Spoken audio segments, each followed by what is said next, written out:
sekarang kita mencari 5 faedah daripada ayat yang mulia ini. Al-faidatul ula, faedah yang pertama daripada ayat wa ista'azzana rabbuka la yab'atsanna 'alaihim ila yaumil qiyamati man yusumhum su'ul azab. Allah Taala ada bagi satu pengiklanan, peristiharan bahawa dia akan timpakan ke atas puak-puak Yahudi ini sampai ke hari kiamat orang-orang yang akan menghina mereka. Jadi ayat ini Allah Ta'ala nyatakan bahawa puak-puak Yahudi dulu, zaman Taurat, zaman Injil, termasuk dari Yahudi zaman Nabi SAW yang beberapa kabilah saya sebut tadi, Qainuqa, Nadir, Bani Quraizah, dengan tokoh-tokoh jahat mereka seperti Huyai bin Akhtab, Ka'b bin Ashraf. Ini cari dalam kitab kita ni. Dalam kitab Madinah ni ada cerita-cerita nama-nama tokoh-tokoh Yahudi yang diperintahkan oleh baginda Nabi SAW untuk dibunuh di Madinah. Jahat. Dan kehinaan mereka berterusan sampai ke hari kiamat. Itu janji Allah. Tuan-tuan jangan pula celak mata. Abu Anas cakap dia betul. Betul apa? Tu Yahudi duk ganyang orang di Palestin. Kita kata itu penempatan sementara Yahudi di Palestin sebelum mereka diganyang oleh umat Islam di akhir zaman. Mereka pergi berkumpul untuk senang disembelih. Kita yakin dan kita percaya dengan janji Nabi sallallahu alaihi wasallam. Nabi kata mereka akan ditimpa kehinaan. Allah Taala akan ditimpa. Allah kata mereka akan ditimpa kehinaan. Nabi SAW menyatakan bahawa umat Islam akan bunuh Yahudi di Palestin. Jangan takut, sabar, buat sementara. Tidak ada perjuangan tanpa kesabaran.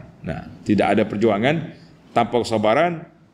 Maka itu dikatakan kepada mereka bahawa mereka ini umat yang hina, dihinakan oleh Allah Azza wa Jalla. Kalau kita baca dalam sejarah panjang lah, marinya puak-puak Bukhtanasara, mari puak-puak negara-negara lain telah membunuh mereka dan dikenakan jizyah, cukai ke atas mereka.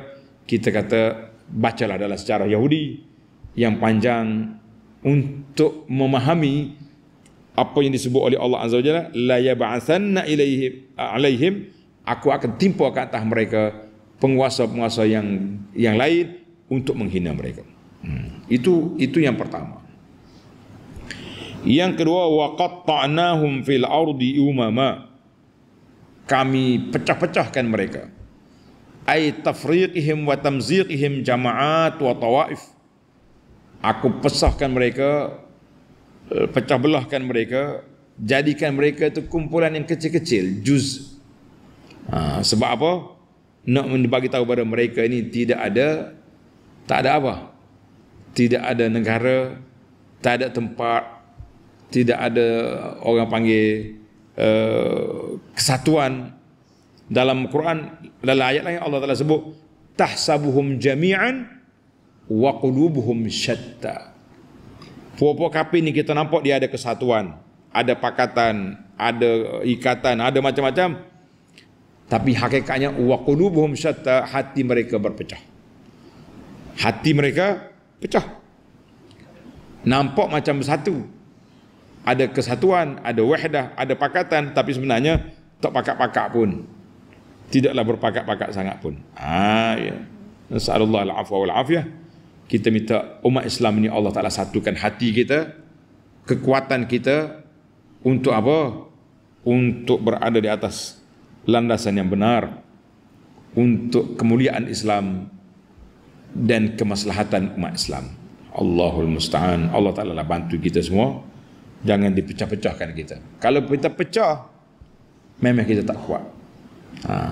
Allah Taala sebut dalam Quran, wala tanaza'u fatafshalu wa tazhaba rihukum. Mu jangan pecah, hilang kekuatan kamu. Sekarang ni umat Islam orang tak takut sebab apa? Sebab pecah. Di peringkat antarabangsa ke, peringkat mana ke, orang kafir tak takut dengan kita. Sebab kita berpecah sama-sama kita. Dalam negara kita ini boleh tengok ya lah apa yang telah berlaku pada umat Islam. Itulah nasib kita.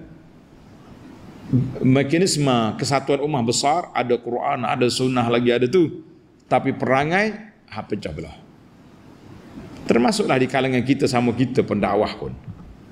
Pecah. Nah, nak kata apa? Baiklah, kita pergi kepada yang ketiga. Yang ketiga, wa balawnahum bil hasanati was sayyiat. Wa balawnahum bil hasanati was sayyiat la'allahum yarji'un. Kami uji manusia ni dengan senang, dengan susah. Mu jangan ingat senang tu Tuhan sayang. No. Jangan ingat susah tu Tuhan benci. Tidak. Dua-duanya ada hikmah. Dua-duanya ada matlamat. Dua-duanya ada batu ujian. Menjadi batu ujian. Allah bagi kita senang. Kalau kita syukur, alhamdulillah. Tapi kalau Allah Ta'ala bagi dia senang, dia kufur nikmat, lagi senang, lagi sombong, lagi takabur, lagi derhaka kepada Allah Ta'ala, molek-molek dia orang laki-laki, tukar jadi perempuan sebab sudah kaya, itu bala nama dia. Na'udzubillah. Macam-macam. Ujian senang, kaya, pangkat, kedudukan, ramai follower, ramai pengikut, semua itu dalam ujian kepada Allah SWT. Tuhan nak tengok.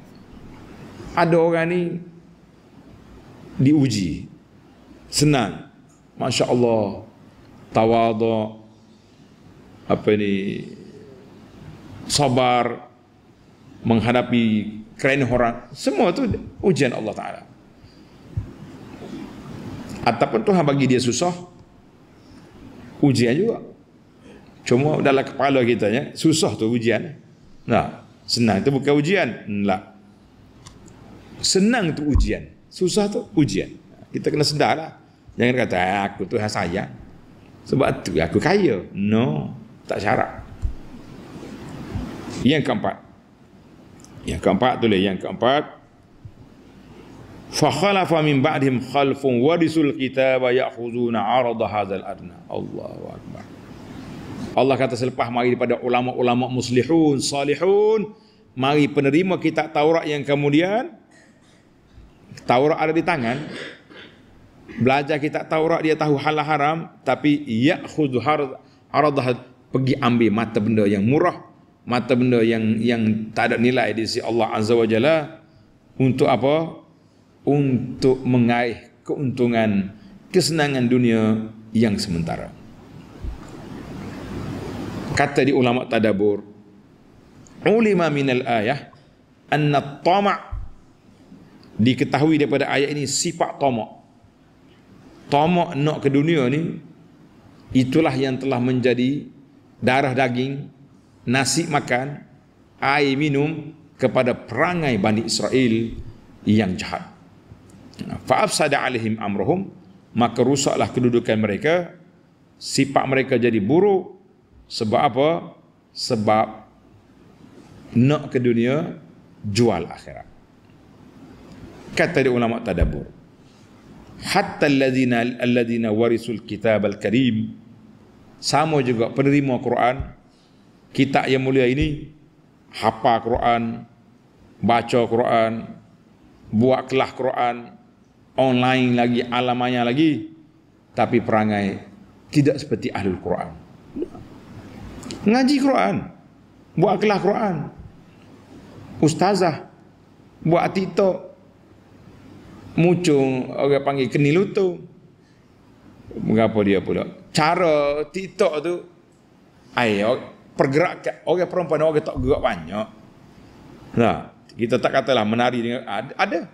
Ni ada seorang tu, kita sebut nama ustaz ke mak, tidak elok. Tapi ustaz TikTok lah kita kata. Duk main TikTok, nak baca Quran ni, dia pasal muzik dulu, gogang-gogang, lepas tu dia menari, lepas tu ngaji Quran.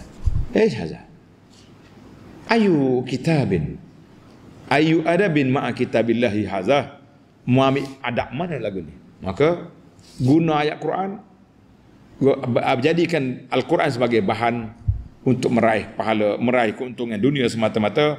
Kita mengatakan itu kejahatan ahlul kitab, dan juga diikuti oleh sebahagian daripada ahlul Quran yang telah menggunakan kedudukan dia dengan suasana yang begitu. Baiklah, yang terakhir Allah Ta'ala nyatakan yang terakhir, walladzina yumassikuna bil kitab wa aqamus salah. Ini setelah kita dengar kejahatan Yahudi, ada kitab seleweng, ada Taurah main, ada, maka Allah Ta'ala nyatakan bahawa seorang yang baik ada. Minhumus salihun. Siapa dia orang salih? Alladzina yumassikuna bil kitab, orang yang berpegang dengan kitab, yang mendirikan salat, maka ini di antara orang yang baik yang akan selamat insya-Allah. Allahumma ja'alna minal mutamassikina bil kitab was sunnati.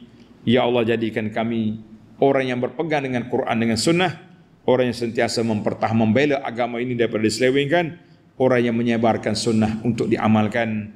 Mudah-mudahan kita layak untuk mendapat syafaat Nabi sallallahu alaihi wasallam. Biarlah dikata apa oleh orang, tapi kita akan mempertahankan sunnah, mempertahankan apa yang ditinggalkan oleh Nabi sallallahu alaihi wasallam dengan menyebarkannya, mengajarnya, mengamalkannya, mengajak orang kepadanya. Itulah yang terbaik insya-Allah. Baiklah. Pasal itulah Allah Ta'ala sebut, inna la nudhi'u ajral muslihin. Dia beza di antara salihin dengan muslihin. Salih, orang baik. Muslih, membaik pulih kerusakan orang. Jadi dua. Kalau kita nak jadi salih saja, orang kurang marah. Siapa dia tu? Dia tu orang warak tu. Oh, dia tu baik. Senyap.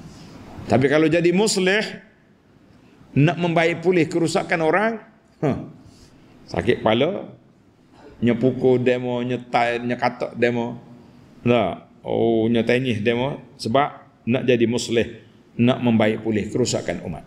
Tapi itulah sifatul ghuraba, sifat ghuraba alladzina yuslihun ma afsadan nas, yang telah membaik pulih keburukan yang dilakukan oleh manusia. Kita ni kadang-kadang rasa macam pelik. Semalam anak pergi ke sebuah negara jiran. Pergi tengok masjid lama dia, macam masjid kapal laut kita sini lah. Masjid lama 100 tahun. Naik atas masjid tu, penjaga masjid tunjuk ni tiang ni asal tak ada. Lepas tu dia baca zikir, jadi muncul balik tiang. Kata parok, khurafat buat ni. Sedap lagi, kepala sapi, kepala kerbau. Kepala kerbau. Dia kata kepala kerbau ni mula duduk depan ni. Lepas tu duduk belakang ni pula. Lo ni kepala kerbau tu duduk ada kolah. Duduk ada kolah. Ada sahabat kita pergi kepala boleh hakak dia tadi. Esok kita akak tak luar ni pula. Sudah lewat klik sengaja dia, agama. Sedaknya, dia kata apa? Siapa dia minum air ni, air kolah dicelup kepala kerbau ni, silang segala penyakit. Berasa juga nak gosok air lutut kita ni. Klik-klik boleh jalan molek. Sudah. Lepas tu bila kita duduk buah-buah depan tu, penjaga tu mari, bapak tak jadi ambil air. Kata tak ada bekas nak ambil. Maknanya kepahaman masyarakat, cerita khurafat ni sangat tersebar dalam masyarakat dan dipercayai oleh orang. Bukan sini saja, telaga-telaga hak Nabi di Madinah tu. Dia jual tahu macam air telaga Zamzam. Tu kecil 5 rial, 10 rial, 50, 20. Kita kata Masya Allah, lebih mahal. Hak telaga tu lebih mahal daripada telaga Zamzam, daripada air Zamzam lagi. Nantilah kita cerita semula pula, banyak ni cerita pelik. Dia kalau lagi jalan banyak jumpa benda. Baik tu saja jalan dah. Wallahu a'lam.